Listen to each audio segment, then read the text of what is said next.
অথচ আমি যতই বলছি না কেন আমাকে কিছুতেই পিকনিকে যেতে দিতে চাইছে না। আটকানোর জন্য তো সবাই মিলে কিছু না কিছু করছে। আপনি একটু বাইরে গিয়ে বসুন, আমি আপনার হাজবেন্ডের সঙ্গে একটু কথা বলবো। ব্যাপারটা কি? মেয়েটার সাথে কথাই বা বলতে দিতে চাইছে না কেন ওরা? কিসের এত লুকোছাপা? আর আমাকে দেখেই বা আগ বাড়িয়ে কেন বলেছিল যে সে নাকি কিছু জানে না? এটা আমার কাছে পরিষ্কার যে ওই ব্যাটা নিশ্চয়ই কিছু জানে। ওই ব্যাটার থেকেই আমাকে জানতে হবে ওর বাড়িতে গিয়েই। কিন্তু ওর বাড়ি কোথায় সেটা আমি কি করে জানবো?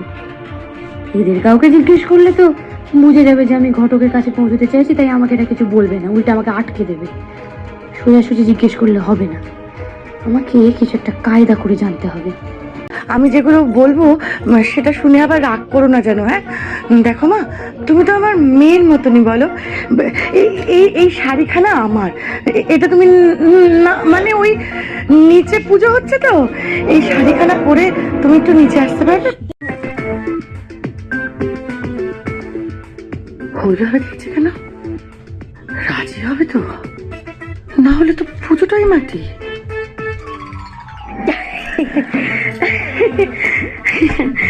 এই ব্যাপার? হ্যাঁ, আপনি যান না, আমি পড়ে নেবো, আমি পড়ে নেবো। যান যান, আমি তাড়াতাড়ি পড়ে নিচ্ছি। যান যান যান, তাড়াতাড়ি এসে আমি চলে আসবো, আমি চলে আসবো, আমি চলে আসবো। হ্যাঁ হ্যাঁ হ্যাঁ, শাড়ি বলেছিল যে আমি নাকি মারমুখী, ওকে নাকি আগেও মারতে গেছি। আমাকে তো সেগুলোও জানতে হবে যে কেন আমি ওকে মারতে গেছিলাম। শাড়িটা দিয়ে অন্যদিকে দেখা যায় নীল সন্ধ্যা ও তার সন্তানের মঙ্গল কামনায় ঠাকুরের পুজোর আয়োজন করে। বলি, যে সন্ধ্যা বাড়ির কারোর কোনো কথা টথা শোনে না, সে আজকে এক কথায় শাড়ি পরতে রাজি হয়ে গেল, পুজোয় বসতে রাজি হয়ে গেল। মানে আবার অন্য কোন অতিথির জন্য পুজো হচ্ছে সেই পুজোয় বসতে রাজি হয়ে গেল। অন্যদিকে দেখা যায় সন্ধ্যা জানলা দিয়ে পালিয়ে যায় এবং নীলের বাইকের চাবিও সঙ্গে নিয়ে যায় আর ভাবতে থাকে নীল সেদিনকে কিভাবে বাইক চালিয়েছিল। সেইভাবে সন্ধ্যা বাইক চালানো শুরু করে দেয়।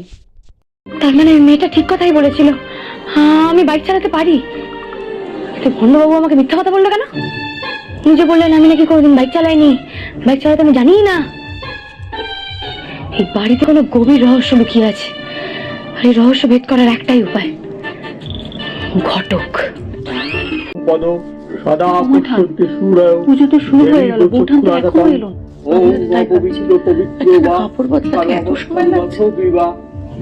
এই দাঁড়া দাঁড়া, তুই বস, আমি দেখে আসছি। দিদি, এখানে যা লোকজন দোকানপাট দেখছি, এটাই তো মনে হচ্ছে বাজারের মোড়।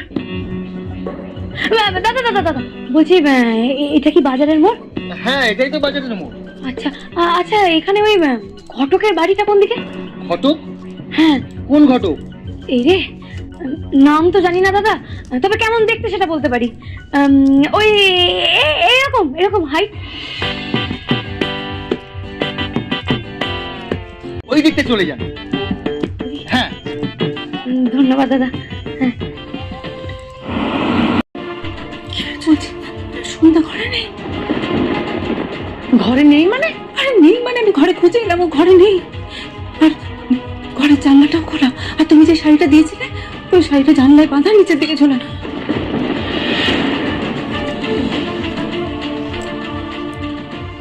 মানে কি বলতে চাইছো তুমি? মনে হচ্ছে সন্ধ্যা আবার পালিয়েছে। যখন ও এক কথায় পুজোতে বসতে রাজি হয়ে গেছিল, তখনই আমার কিরম একটা সন্দেহ হয়েছিল, আমার কিরম একটা খটকা লেগেছিল। এখন তো দেখছি ওটাই ঠিক। সর্বনাশ, তাড়াতাড়ি বাইরের দিকটা গিয়ে দেখলাম। দেখছি।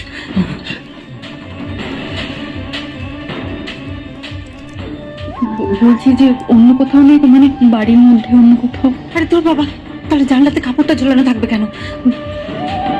যাকে আমি আমি আরেকবার ভালো করে খুঁজে আসছি, তোমরা এখানেই থাকো। হ্যাঁ, আসছি। কি হচ্ছে বলতো কেসটা? কিছু তো একটা নিশ্চয়ই হয়েছে। আরে চোখ মুখ দেখছিস না? জিজ্ঞেস কর না।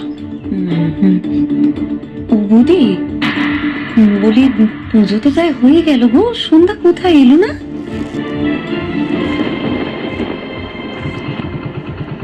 কি ওটা ঘটকের বাড়ি? হ্যাঁ হ্যাঁ, ওটাই ঘটক। আচ্ছা, আমি কিছু জানি না, আমি কিছু জানি না। এবার দেখি। মা, ও মা, মা, বাইরে আমার বাইক নেই।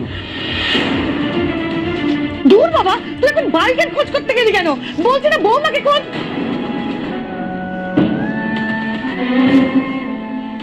আরে বাইক নেই, সন্ধ্যা নেই, মানে বুঝতে পারছো না? সন্ধ্যা বোধহয় আমার বাইক নিয়ে কোথাও বেরিয়ে গেছেন। কোথাও নেই। মা, ও মা, মা, বাইরে আমার বাইক নেই।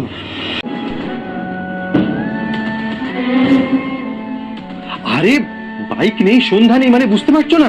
সন্ধ্যা বোধহয় আমার বাইক নিয়ে কোথাও বেরিয়ে গেছেন।